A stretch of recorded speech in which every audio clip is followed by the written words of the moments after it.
Microsoft has announced it will be closing down Skype. Skype, the once revolutionary internet calling service, will officially shut down. And now Skype is shutting down for good. Microsoft has announced. Ang pagbagsak ng Skype, ano ang nangyari? Naalala mo pa ba ang Skype? Noon, ito ang hari ng video calls. Pero ngayon, halos wala nang gumagamit nito. Anong nangyari? Bakit ito bumagsak? Sa video na ito, aalamin natin kung paano nagwakas ang kasikatan ng Skype at paano ito natalo ng Zoom, Messenger, at iba pang apps. Balikan natin ang kasaysayan ng Skype. Alam nyo bang ginawa ito noong 2003 ng dalawang developers mula Estonia? Si Niklas Zenström mula Sweden at Janus Friis mula Denmark. Ang layunin nila ay gawing libre ang voice at video calls gamit ang internet. At naging sobrang successful ito. By 2010, ang Skype ay may mahigit 600 million users sa buong mundo. Ginagamit ito sa personal at business meetings, pati na rin sa malalayong pamilya para mag-usap.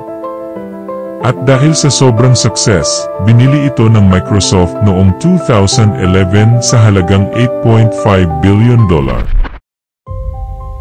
Pero dito na nagsimulang bumagal ang Skype. Maraming users ang nagreklamo tungkol sa mga pagbabago. Bakit? Number 1, mabigat at mabagal.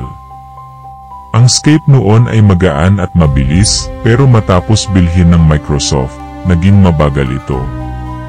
Nagkaroon ng maraming updates na nagpapahirap sa user experience. Sa halip na gumaan, lalo pang bumigat. Number 2, hindi napansin ang kompetisyon. Habang ang ibang apps tulad ng Zoom, Google Meet, Discord, at Messenger ay gumagawa ng mas magagaan at mas madaling gamitin na apps, hindi agad nag-adapt ang Skype. Naging outdated ang design at user interface nito. Number 3, mga bug at technical issues. Nagkaroon din ng maraming connection issues at system crashes. Hindi maayos ang audio at video quality, kaya maraming users ang lumipat sa ibang apps na mas stable. Habang bumabagal ang Skype, dito naman pumasok ang mga bagong apps na nagbigay ng mas magagandang features. Number 1, Zoom, mas madali at mas magaan. Noong pandemya, naging top choice ang Zoom para sa mga meetings at online classes.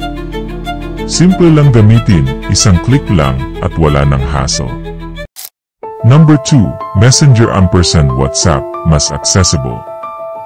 Sa halip na mag-install ng Skype, mas pinili ng mga tao ang Messenger at WhatsApp na built-in na sa mga phone at mas user-friendly. Number 3, Discord, para sa gamers at communities.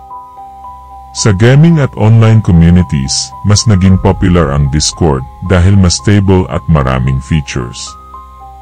At ang pinakamalaking dahilan ng pagbagsak ng Skype, inabandona ito ng Microsoft. From 600 million users, bumagsak ito ng husto. Ngayon, bihira na lang ang gumagamit ng Skype.